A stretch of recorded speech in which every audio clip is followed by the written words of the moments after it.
सोनाक्षी की रसोई में आज की स्पेशल गेस्ट है मौसमी चैटर्जी जी। ये जी नहीं, मौसमी आंटी। ओके आंटी मौसमी, तो आज आप क्या बनाएंगी? मैं क्यों बनाऊं? मैं तो गेस्ट हूँ, आप बनाओ, हम खाएंगे। एक्टिंग में तो हिट हो, अब खाना बनाओ सुपर हिट। ठाट से बनाऊंगी खाना, है ना द बेस्ट एवरीडे मसाला। आओ बनाते हैं मसालेदार छोले। छोले हर रोज के करी में एवरीडे मसाले, शाही बिरयानी में स्वाद का जायका। পটল পোস্ত আর সর্ষে ইলিশ ভাপা।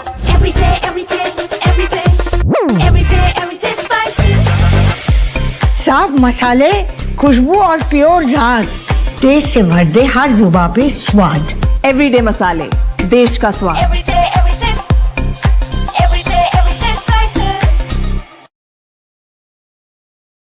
नमस्कार दोस्तों, अजय एस्ट्रो मनी गुरु चैनल में आप सभी का हार्दिक स्वागत है। मैं हूं लावण्या। आज के इस विशेष बुलेटिन में हम चर्चा करेंगे कॉटन बाजार की उन बड़ी हलचलों के बारे में जो आने वाले समय में बाजार की दिशा तय करने वाली है। सोमवार को कॉटन फ्यूचर्स के बाजार में हमें हल्की गिरावट देखने को मिली। हालांकि सत्र की शुरुआत काफी उम्मीदों भरी थी क्योंकि डॉलर में कमजोरी और अन्य कमोडिटी मार्केट से अच्छे संकेत मिल रहे थे, लेकिन यह सपोर्ट बाजार को ज्यादा देर तक संभाल नहीं पाया और अंत में दबाव के कारण कीमतें लाल निशान में बंद हुईं। फिलहाल cotton market global macro support और घरेलू डिमांड के कमजोर संकेतों के बीच एक संतुलन बनाने की कोशिश कर रहा है। अगर हम आंकड़ों पर नजर डालें तो मार्च 2026 का कॉन्ट्रैक्ट 63.61 सेंट प्रति पाउंड पर बंद हुआ, जो पिछले सत्र के मुकाबले 0.14 सेंट नीचे रहा। शुरुआत में जब यूएस डॉलर इंडेक्स 0.317 अंक गिरकर 97.935 पर आ गया, तब ऐसा लगा था कि कॉटन की कीमतों में सुधार आएगा क्योंकि डॉलर सस्ता होने से विदेशी खरीदारों के लिए अमेरिकी कॉटन खरीदना किफायती हो जाता है।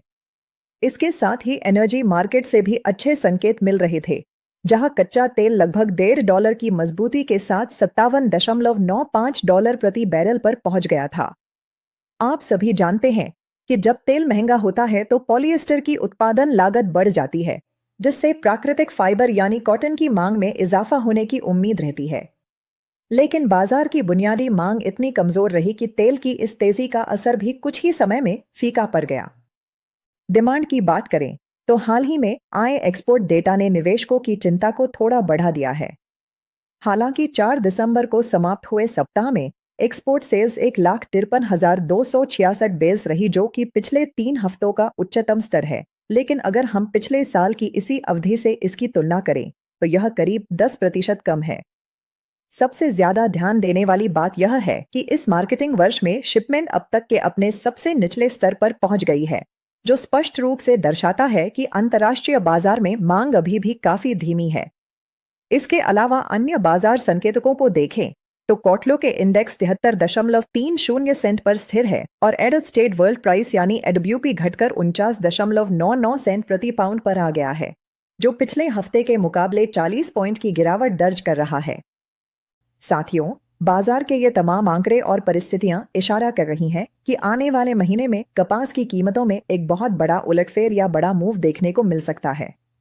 अब सवाल यह है कि क्या यह मूव बड़ी तेजी की तरफ इशारा कर रहा है या फिर हमें और मंदी देखने को मिलेगी। कपास और अन्य कमोडिटी बाजार के ऐसे ही एडवांस और सटीक एनालिसिस के लिए आप सीधे हमसे संपर्क कर सकते हैं।